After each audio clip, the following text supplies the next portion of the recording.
gang, what is up, squad? Welcome to Unapologetic Shanti. Welcome to my channel, you guys. I'm so glad to be back. I definitely wasn't in a consistent mind frame when I was making, videos, and when I started my channel, definitely wasn't consistent at all. So I can definitely understand why I didn't get a whole lot of support, but I am definitely back into it and definitely found my purpose, and I know that this is a great outlet to use to get out what I need to get out, basically. So this channel is going to be very diverse. I just want to let you guys know that it's not going to be all pranks. It's not going to be, all skincare. It's not going to be all this, all that. It's definitely going to be mixed with a little bit of this and a little bit of that. A little dab of ranch here and there, baby. What? Bro, what are you talking about, man? That was corny. But anyway, so before we even get into this video, make sure that you like, comment, and subscribe, and turn on that post notification bell so that you can get all alerts. Unapologetic Shanti. Okay, you guys. So today's video, I just got my new ring light, which I'm using today, and can I tell you, baby, the light is giving me so much energy right now. Applause. Okay, so yeah, I got a new ring light today. I purchased this book called The Father-Daughter Talk by R.C. Blakes. Yeah, the ring light is really messing up with the cover of the book, and it's by Pastor R.C. Blakes. I've definitely been listening to him lately, and this man, when I tell you he's pro-woman, he's pro-woman. Like, he literally wants you to know your worth inside and out. Like, yeah, he don't want you to be played. So this man really gives you the tips on how to play the game. So if you don't have this book, you need this book, because not only does it put you on game, but it also basically lets you know that you're worth more. You are the prize. You get in a relationship, he is not the prize, you are the prize. And this also helps with any fatherless women out there, even women who have fathers and maybe they don't have the best emotional relationship, because you can be in a relationship with your father and he supports, he's there, but you don't have that emotional aspect where if you were to get in a relationship with dudes, you wouldn't tell your father, which he stresses that it's imperative that you tell somebody, some father figure, whatever the case might be, the man in your life, and you have to tell them about the dudes that you're bringing into your life, because they were little boys at one point in time. They were young men at one point in time. So they can help you when it comes to that. Yes, they're going to be a little biased when it comes to, because they're never going to feel like anyone is enough for you. But they can definitely pick up on game, and they can let you know, hey, he ain't it. Try again. But he definitely lets you know your worth. You need to know your worth, because you are beautiful black queen. So nobody should ever tell you that you're too much. Nobody should ever tell you, oh, I can't handle you, because if they can't handle you, then they need to get to stepping, because we're not going to lower our standards for anyone, period. Right. Sorry, my phone's going dead. But anyway, yes, I got this book, and this is, actually want to start like dissecting this book with you guys. So like every week we'll do like a study session on a particular chapter. I really want you guys to really purchase this book. Like, it's honestly imperative. Like, I feel like every woman should have this book. But I'm gonna read it, and I'm going to dissect it, because how he talked about it on his videos, it's supposed to be the bomb.com, and it's supposed to definitely help you. I definitely read the reviews on Amazon as well, and everyone loved it. But you just never know until you actually read the book yourself. So today, I'm just gonna get straight into part 1. And I'm gonna read part 1. Okay, so right. So it's titled "The Things Every Woman Should Hear from Their Father." I feel like every young woman growing up should have a good relationship with their father, but it's just the reality of it. Everybody's not going to have that. And I feel like it goes into having a good relationship with your father. It helps you along the way with picking men that are going to be in your life. You feel me? So if you have bad relationship problems, it's probably stemming from not having a good relationship with your father. or resenting your father in some type of way. So you either get men that are just like him, or you get men that are complete opposites of him. So yes, let's get into it. So part 1, the things every woman should hear from a father. Chapter 1, your dress code is your personal commercial.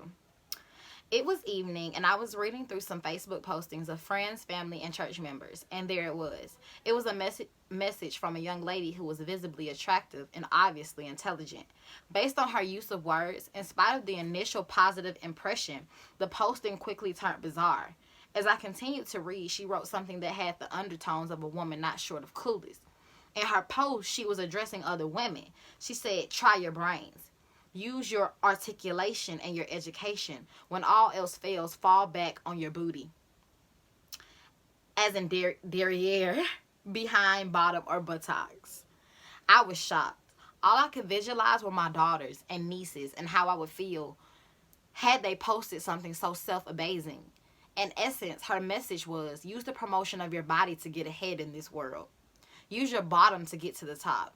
Use your sexuality as a success strategy.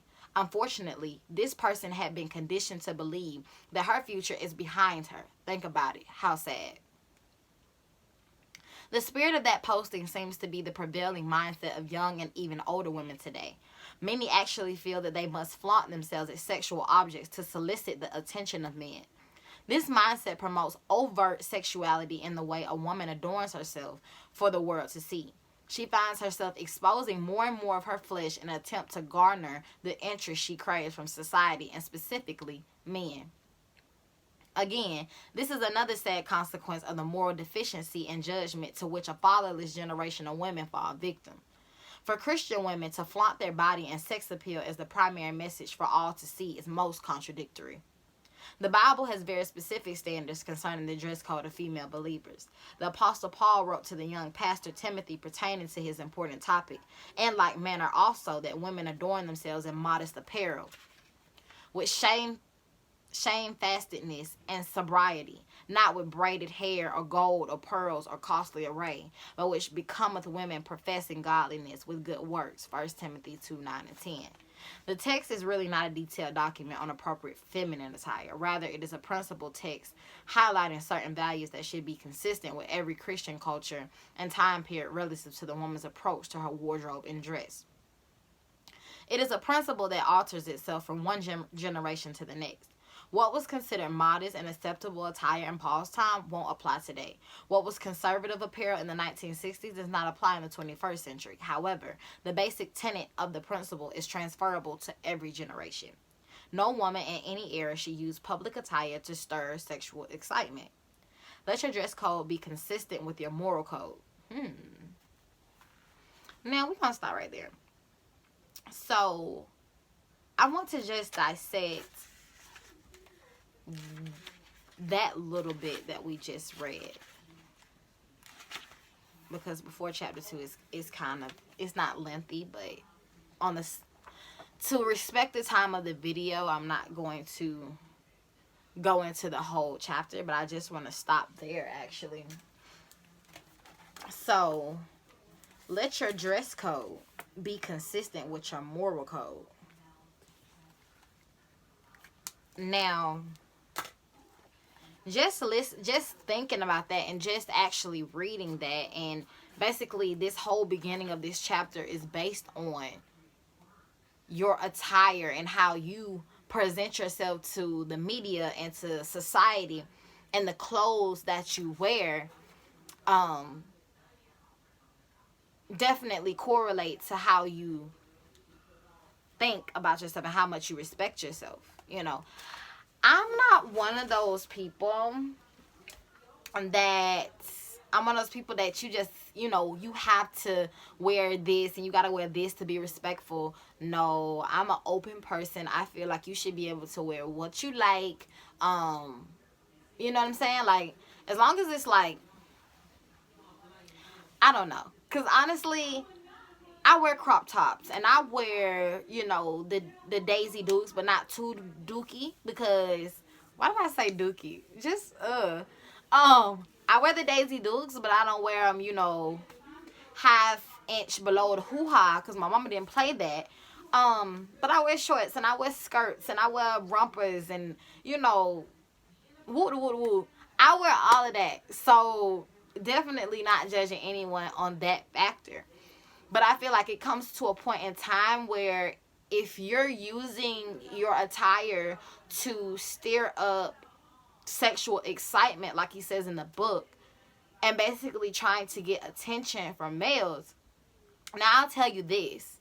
How I dress at work and how I dress outside of work, the only difference is I might show a tad bit more skin. So I can't wear shorts at work, so I might wear shorts out. I can't wear my, my little mini skirts at work. I wear those out. But I will tell you this. When you are confident in yourself and you believe in yourself and you carry that, men will see that. A real man can see a strong woman when he sees one. So when you walk with that stride that says, I am this. I am important. I am strong. I am loving. I am fierce. I am sexy. I am all those things. I am strong-minded. I am intelligent. I am knowledgeable. I am wise. And you have to literally speak those daily affirmations to yourself every day. And I promise you, it will start changing your life. The more positive things that you start to repeat to yourself every day, you will start to live what you're speaking. What a man think of is what a man is. If you thinking you speak negativity, then subliminally you're going to be negative.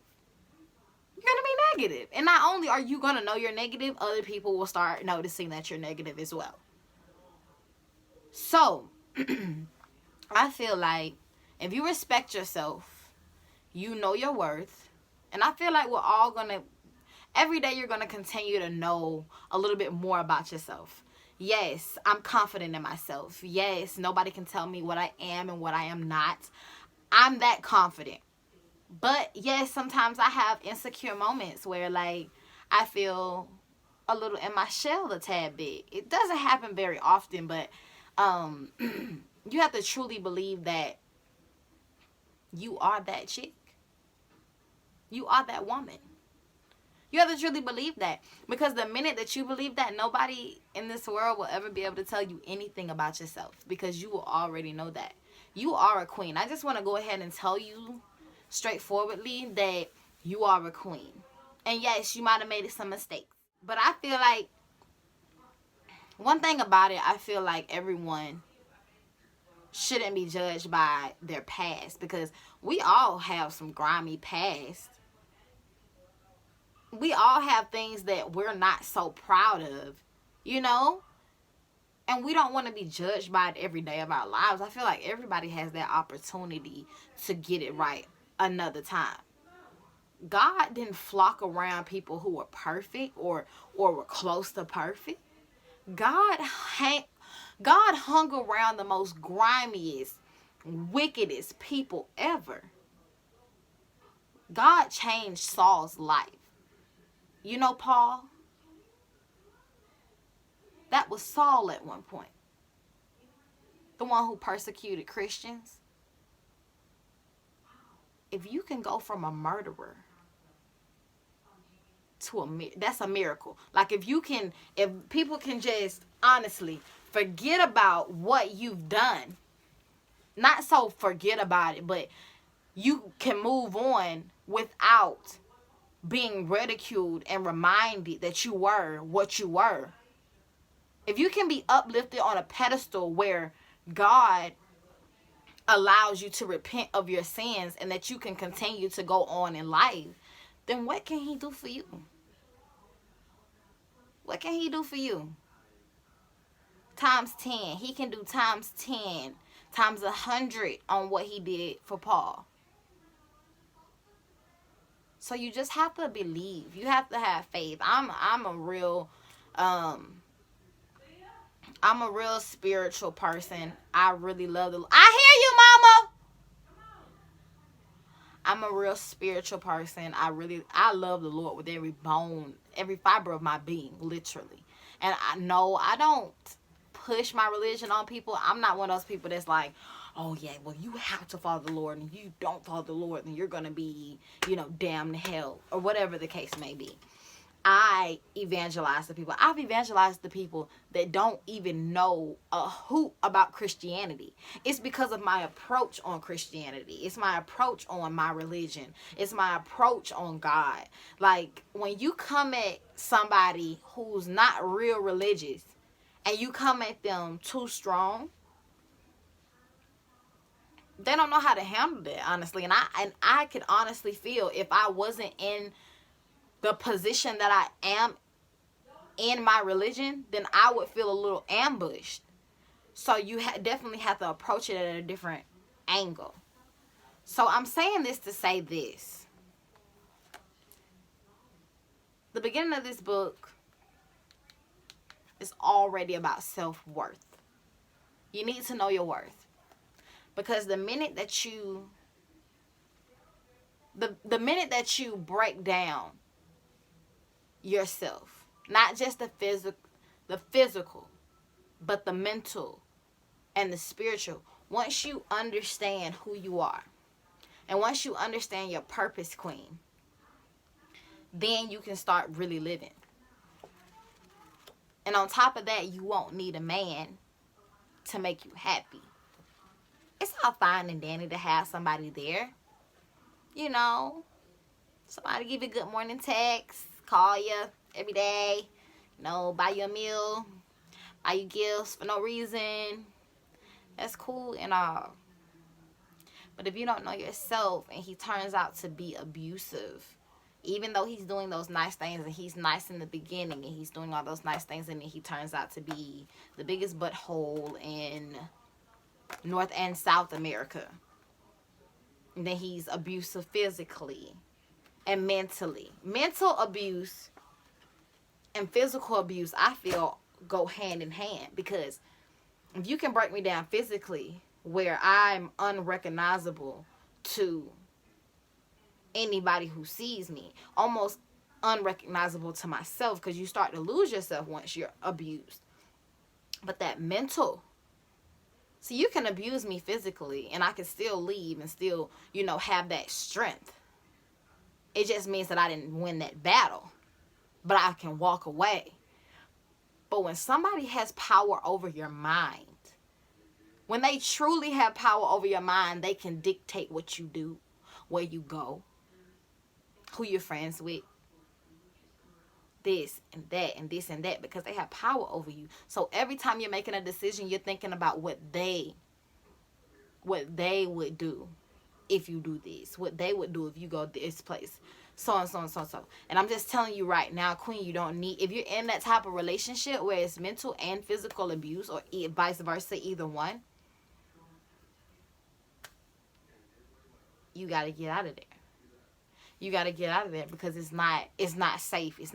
That's not a healthy environment to be in. And I know it can be hard to leave a situation like that, especially when you love them more than they loved you. Because if they loved you more, that mental and that physical abuse would not be happening. It would not be happening. So I'm telling you right now, you don't need that situation.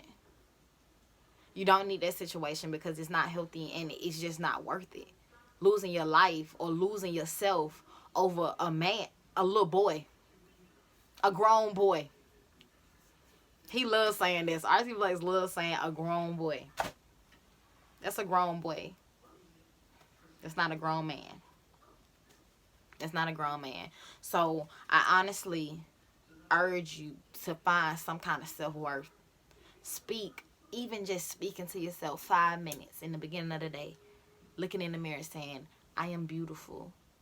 I am more than what society labels me as. I am open-minded. I am forgiving. I am strong. You have to feed positivity into your life. You have to speak strength into your life.